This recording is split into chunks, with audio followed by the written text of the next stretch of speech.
السلام عليكم ورحمة الله وبركاته. ازيكم حبايبي؟ عاملين ايه؟ كل سنة وانتم طيبين، يقعد عليكم الايام بخير يا رب. طبعا بصوا، انا عملت عيش شامي بطريقتي انا، غير اي طريقة بصراحة، وكان طعمه حلو قوي قوي قوي. ومش كله اتنفخ معايا عشان تبقوا عارفين، يعني انا حابة ان انا اعرفكم برضو الصراحة.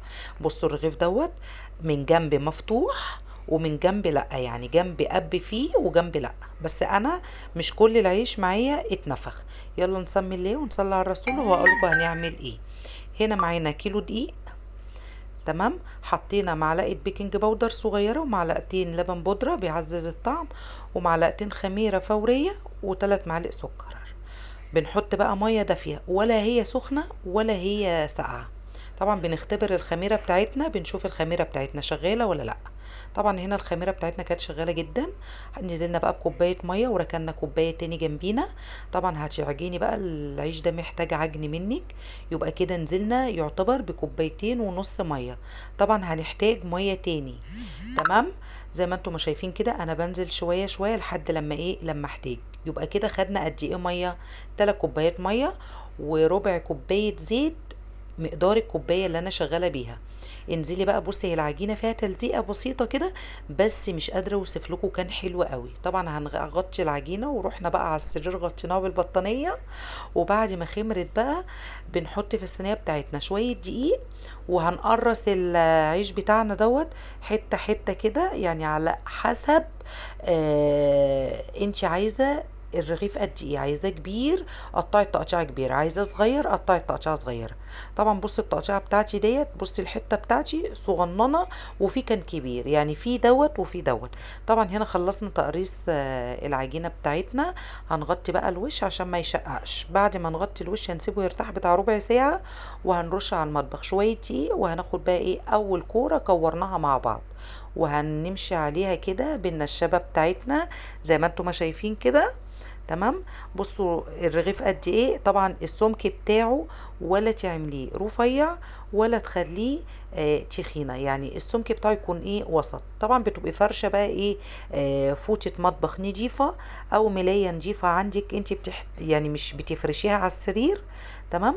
هتحطي عليها العيش، هتفردي كل العجينه معاكي، تمام. بصوا السمك بتاعه قد ايه. طبعا هتفردي كل العيش معاكي، وبعد ما هتفرديه هتحطيه على الملايه بتاعتك او الفوطه بتاعتك اللي انت هتستخدميها.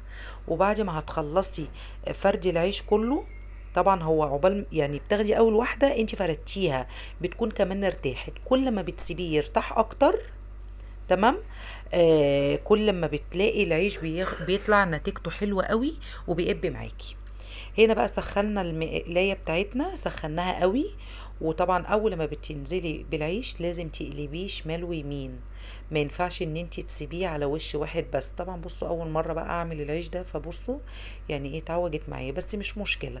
اهم حاجة طلع معانا الطعم حلو قوي وكان جميل جدا جدا. واتمنى ان انتوا تجربوا الوصفة بتاعتي وتقولوا لي ايه رأيكم فيها. بصوا اتنفخ هنا حتة صغيرة، تمام، وما كملش نفخ.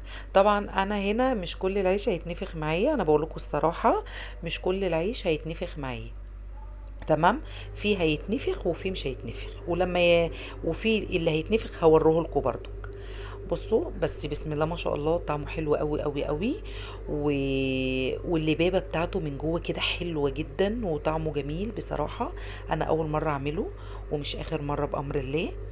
زي ما انتم ما شايفين كده، بصوا لازم تفضلي ايدك فيه عشان خاطر ما يتحرقش. ومن الوقت للتاني لازم تمسحي الطاسة بحتة قماشة مبلولة او فوطة المطبخ النضيفة بتاعتك، تكوني انت بتستخدميها. يعني مش بتستخدميها يعني يعني للمطبخ، يعني بتستخدميها للمطبخ، تمام. طبعا بعد ما هنخلص طبعا هنغسل الفوطه بتاعتنا بتاعت المطبخ طبعا، لان من مطرح الدقيق بيتحرق، فالفوطه معاكي هتبقى لونها سودا، فمش مشكله طبعا هتغسليها هتنضف وهتبقى زي الفل. طبعا زي ما انتم ما شايفين هنا، بصوا انا برضو بايدي فيه بقلب شمال وبقلب يمين. وطبعا في بقى هيتنفخ معايا وفي اللي مش هيتنفخ، بس برضو بصراحة كلناه وكان حلو قوي قوي قوي. وطبعا دي كانت وصفة اليوم بتاعتنا. وما تنسونيش بقى في لايك قمر زيكم كده ودعوة حلوة كده من قلبكم، وبحبكم في الله، وكل سنة وانتم طيبين ويعود عليكم الأيام بخير. طبعا بصوا اتنفخ شوية وراح نزل تاني، مش مشكلة، هنرجع لواحد تاني وهنلاقيه برضو بيتنفخ، وبيتنفخ كله، يعني اتنفخ كله، كان جميل جدا جدا. كفاية ان انتي بتعملي حاجة في البيت حلوة ونضيفة. بصوا ده بسم الله ما شاء الله اتنفخ ازاي، وكان بسم الله ما شاء الله كنت فرحانة جدا جدا لما لقيته بيتنفخ كده. بصوا يعني انا عماله اقلب شمال ويمين. بصوا الطاسه بتاعتي لو تاخدوا بالكم الدقيق محروق، طبعا من الوقت للتاني همسحها عشان خاطر ما يت... العيش بتاعي ما يتحرقش. بصوا شايفين بسم الله ما شاء الله اتنفخ، وكان جميل جدا جدا، مش قادره اوصف لكم طعمه كان عامل ازاي. ويا رب فيديو النهارده يعجبكم، وما تنسونوش في لايك، والسلام عليكم ورحمه الله وبركاته.